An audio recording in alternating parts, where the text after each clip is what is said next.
Youth work does amazing things, but next to the youth work, a lot of things are happening in youth culture, and I think youth work specifically should be very aware of what is happening, so they can tap into it, and then use these insights to create new forms of youth work to interact with all audiences within the youth.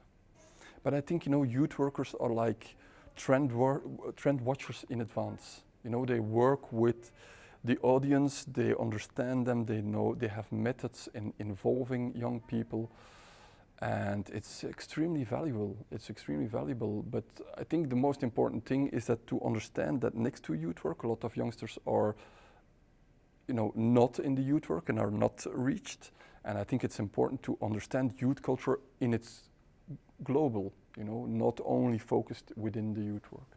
The interesting thing is when I was like in youth work, a lot of people within the youth work were like watching how things were like organized, or like how communication or marketing was done in the private sector. But what you see now, let's say a decade later, is that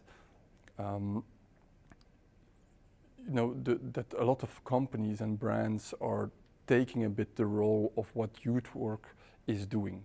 So they really invest on doing good, on creating society value. So I think it's a good thing to search cooperation, because you can learn from each other. The world is blurring, like sectors are like coming together. And once again, I think it's important to look, at the neighbors, at other sectors, at what's happening in food and retail, what's happening in let's say, technology area, just to see what's happening there, to understand and to implement in youth work for the future.